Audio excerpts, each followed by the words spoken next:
Olá pessoal, tudo bem com vocês? Sejam bem-vindos a mais um Fique em Casa Aprendendo. Eu sou o professor Celso Ramos, nós vamos ter mais uma aula de Biologia. Agora nós vamos para Fundamentos de Classificação Biológica, parte 2, né?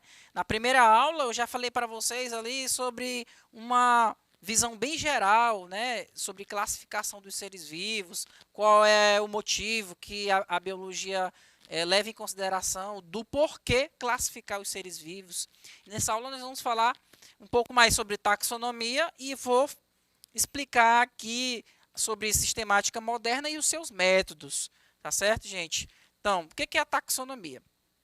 A taxonomia é um sistema de classificação que engloba os seres vivos em agrupamentos chamados de taxons, tendo como base as semelhanças existentes entre eles.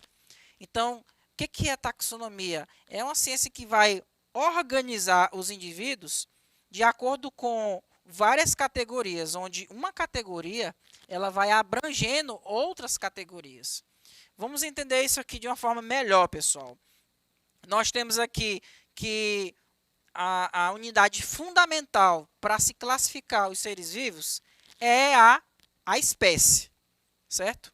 O que seria a espécie? Tá? A espécie ela vai ser um conjunto de indivíduos que são semelhantes entre si, que em ambiente natural eles são capazes de se intercruzarem, ou seja, de se reproduzirem e gerar descendentes férteis. Por exemplo, a espécie humana são formados por várias pessoas que têm características semelhantes entre si. E se eles se reproduzirem, eles vão ter descendentes férteis, né? Tiverem uma boa saúde.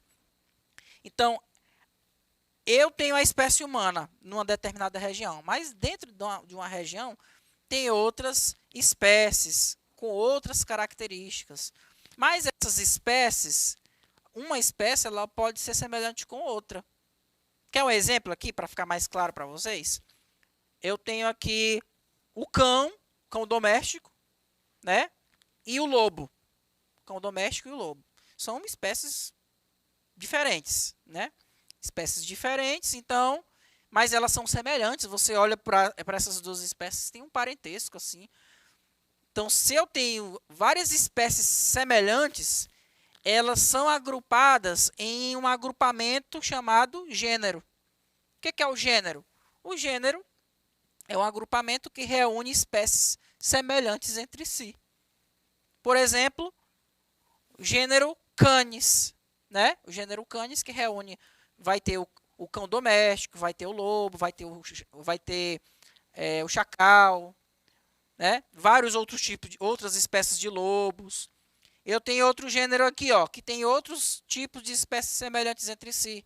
A espécie, por exemplo, no caso, a espécie do gênero Felis, né? O gênero Felis, eu tenho dentro desse gênero o gato doméstico, né? Tem o gato selvagem, vários outros tipos de outras espécies de gatos que são espécies diferentes, mas que são semelhantes entre si. Então são reunidos dentro de um gênero. Então eu tenho a espécie, que é um conjunto de indivíduos semelhantes entre si, que podem se reproduzir e gerar descendentes férteis. As espécies semelhantes são reunidas em gênero. Só que dentro do gênero eu tenho aqui, ó, gêneros semelhantes formam uma família. Uma família é um agrupamento de vários gêneros de seres. É um agrupamento de vários gêneros semelhantes. Só que eu posso ter uma família de seres vivos que pode ter uma semelhança com outras famílias de seres vivos. Famílias semelhantes entre si são agrupadas em ordens. Ordens de seres vivos que são semelhantes entre si são agrupadas em classe. Classes de seres vivos semelhantes entre si são agrupadas em filo ou divisão. Filos de seres vivos que são semelhantes, né, que têm um parentesco, são agrupados em reino. Eu vou trazer aqui um exemplo mais fácil aqui, né, para vocês entenderem melhor. Olha aqui, ó. Imaginem uma biblioteca. Nessa biblioteca eu tenho ali alguns livrinhos com a descrição de algumas espécies importantes. Eu tenho o livrinho que vai descrever as características aqui do Canis latrans, que é um tipo de lobo. Eu vou ter um outro livrinho, né, que vai ter a descrição da espécie Canis familiaris, que é o cão doméstico. E eu vou ter um outro livrinho aqui com a descrição da espécie Canis lupus, que é um outro tipo de lobo. São espécies semelhantes, não são? Então esses 3 livrinhos estão dentro da pasta gênero. Esse gênero contém a reunião de várias espécies semelhantes entre si. Então, elas estão aqui dentro dessa pasta. Só que esse gênero aqui, né, é o gênero Canis. É o gênero que vai reunir o cachorro doméstico, né, o cão doméstico, Canis lupus, o Canis latrans. Essa pasta do gênero está dentro de uma família. A família, ela contém vários gêneros que são semelhantes entre si. Ok? Nesse caso, aqui é a família Canidae, que reúne todos os caninos. O cão doméstico ele faz parte do gênero Canis, e o gênero Canis faz parte da família Canidae, que é a família do cão. Né? Essa família Canidae está dentro de uma gaveta. Essa gaveta seria a ordem a qual essa família faz parte. Essa ordem, no caso do cão doméstico, é a ordem carnívora, cão doméstico, juntamente com o urso, juntamente com a onça, com o leão, são todos carnívoros. Então, são de famílias diferentes, mas estão dentro de uma mesma ordem. Né? E por aí vai. Essa ordem, que seria uma gaveta, está dentro de um compartimento chamado classe. Nesse caso aqui, a classe aqui vai ser o quê? Uma classe que vai agrupar mamíferos, as aves e os anfíbios, né? Então, esses agrupamentos eles têm uma ordem de abrangência, onde a espécie abrangia poucos indivíduos, né? Apenas indivíduos de um mesmo tipo. O gênero abrangeu um pouco mais de indivíduos, né? A família abrangeu mais ainda até chegar a nível de reino. Então, quanto mais próximo de reino, mais abrangente vai ser a categoria taxonômica. Olha aqui, para ficar melhor ainda para vocês. Eu tenho aqui a espécie Felis catus, faz parte do gênero Felis. Juntamente com o gato doméstico, nesse gênero vai ter outros tipos de gatos, de outras espécies. Espécies semelhantes são agrupadas no mesmo gênero. Gêneros semelhantes são agrupados numa família. Então, esses gatos aqui fazem parte da família dos felinos. Aí só que no felino eu tenho a família do gato doméstico, a família do tigre, né? Do gato selvagem. Só que esses felinos aqui fazem parte de uma ordem, a ordem dos carnívoros. Abrangeu mais indivíduos, Não é apenas os felinos que são carnívoros. Existem, por exemplo, os caninos, né? Os felinos, os ursídeos, como no caso do urso. Esses indivíduos aqui dessa ordem, a ordem dos carnívoros, fazem parte dessa classe, a classe mamália. Todos eles são mamíferos. Então, inclusive, o ser humano faz parte dessa classe. Né? A classe dos mamíferos. Essa classe dos mamíferos, elas fazem parte de um filo. Né? Ela é uma das classes do filo Chordata, né? O filo Chordata compreende todos os seres vivos que em algum momento da sua vida possuem ou possuíram uma estrutura que a gente chama de notocorda, né? A notocorda, para quem não sabe, é uma estrutura que ajuda a formar a coluna vertebral, no caso dos seres humanos, por exemplo. Então, aqui eu tenho todos os indivíduos cordados. E os cordados é um dos filos que fazem parte do reino Animalia. Então, todos os animais.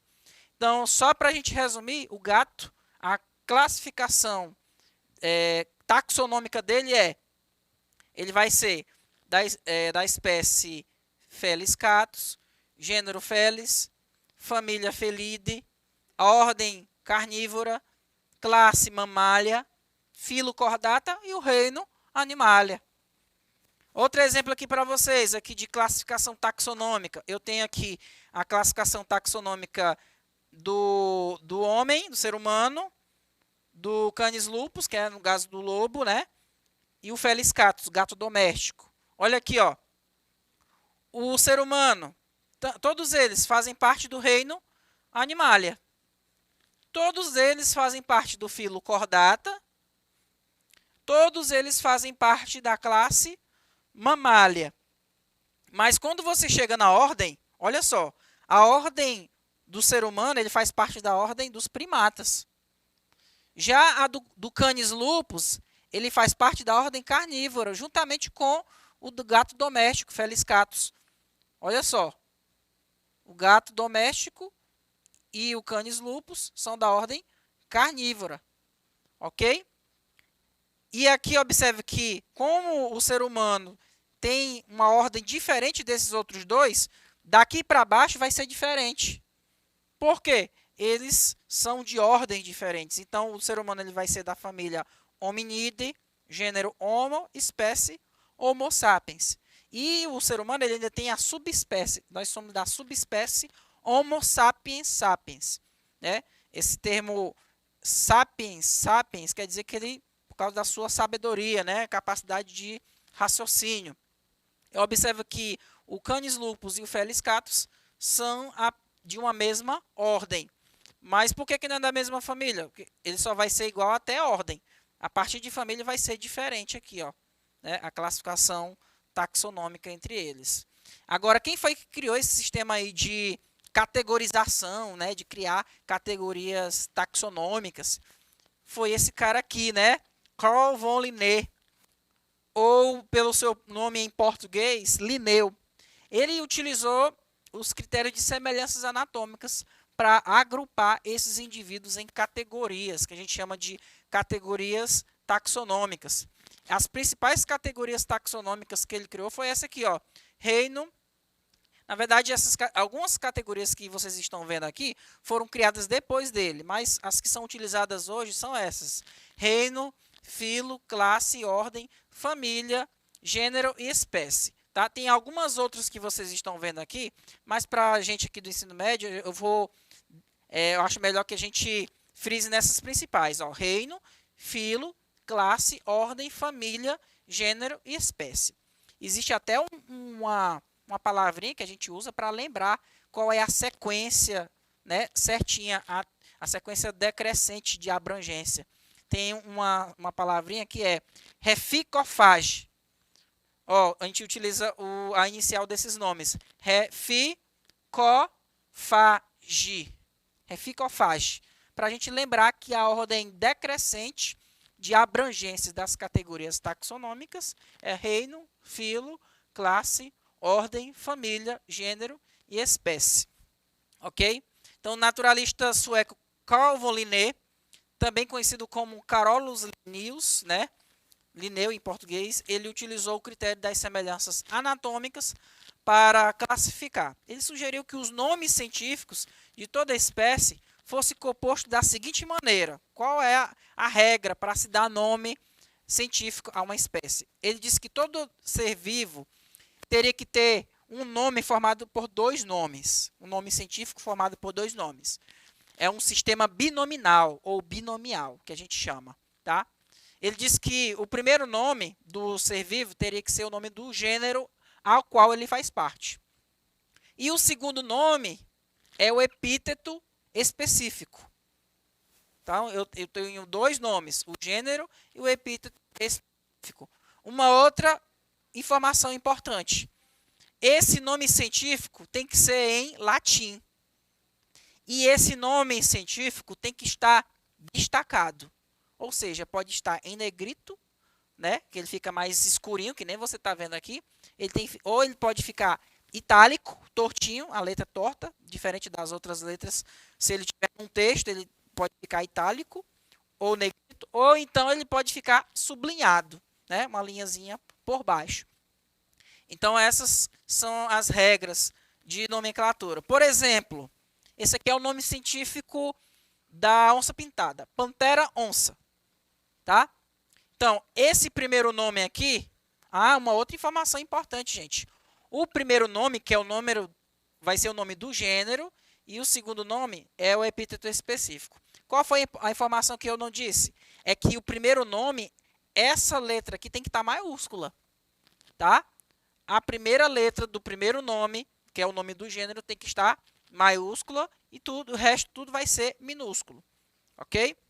Então, o primeiro nome é o nome do gênero, o segundo nome é o epíteto específico.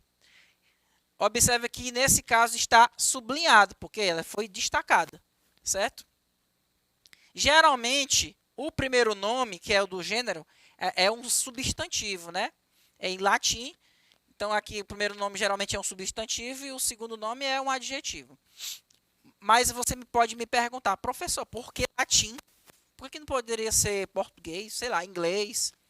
Inglês, que é a língua universal. Então, assim, primeiro que o latim é uma língua morta. Então, ela não tem mais modificações, porque ela é uma língua morta. Então, se ela não sofre mudanças, então ela pode ser utilizada. Outra coisa, se a gente utilizasse uma língua que ainda está viva, além de sofrer mudanças, né, você poderia estar beneficiando um determinado país que fala aquela língua. Então, para evitar confusão, é latim, né? Então, latim para ser padronizado. Ok, pessoal? Outro exemplo aqui, ó, o nome científico da banana nanica, né? O gênero dela vai ser musa e o epíteto específico dela vai ser Cavendish. Então, musa Cavendish. Você só precisa aprender esses nomes científicos? Não, gente. O que você precisa entender é simplesmente as regras de nomenclatura. Saber que tem que ser um nome destacado, um nome em latim, né? O primeiro nome tem que começar com letra maiúscula e o segundo nome tudo vai ser minúsculo. Ok, pessoal? Uma outra informação importante. Quando eu estiver falando só do gênero, eu estiver lá escrevendo um texto, né? E no texto eu falar do gênero do cachorro, do cão doméstico. Um animal do gênero Canis. Geralmente você escreve Canis SP ou Canis SPP. Isso quer dizer o quê? Eu estou falando de todas as espécies desse gênero, mas eu não estou especificando, ou seja, não estou dizendo que é o Canis lupus, eu não estou falando que é o Canis lupus familiares, eu não estou falando que é o Canis rufus, eu não estou dizendo qual é a espécie, eu estou apenas dizendo o nome do gênero. Então, aí, quando a gente estiver escrevendo lá, a gente coloca o gênero Canis SP, certo? É apenas uma convenção que se utiliza para a gente escrever o nome do gênero. O epíteto específico nunca deve ser escrito isoladamente, porque existem nomes científicos que possuem mesmo epíteto específico. Como assim? Vamos entender aqui, ó. O exemplo aqui do nome científico da banana nanica. O nome científico da banana nanica não é musa. O nome científico da banana nanica não é somente Cavendish. É os dois nomes. Não pode ser nenhum e nem o outro. Tem que ser os dois. Por isso que o nome do sistema é sistema binominal. Tá? E aqui no texto que eu acabei de mostrar para vocês, ó, o epíteto específico ele deve ser escrito, nunca deve ser escrito isolado. Então, o exemplo. Musca doméstica, é o nome científico da mosca. Então, é a mosca comum. Da mesma maneira que existe mosca doméstica, existe curcuma doméstica. Se eu utilizasse apenas o nome doméstica, eu não poderia saber se esse doméstica aqui, eu estou falando da mosca, ou da cúrcuma. Por quê? Porque o epíteto específico do nome científico da mosca comum é o mesmo epíteto específico da cúrcuma, que também é o mesmo epíteto específico de um tipo de bambu chamado Nandina doméstica. Então, tem que ser os dois nomes que devem ser utilizados, né? Uma outra informação. Ao ser inserido pela primeira vez num texto, deve-se escrever o nome científico inteiro. E depois você pode colocar a primeira palavra, essa primeira palavra aqui, ela pode ser é colocada apenas a sigla. Se você falou no nome todo, uma vez, beleza. Da segunda vez que você for mencionar, só cita a sigla. Então, pessoal, espero que todos tenham entendido a aula de hoje. Trouxe bastante informação. Aguardo vocês na próxima aula. Muito obrigado. Tchau, tchau.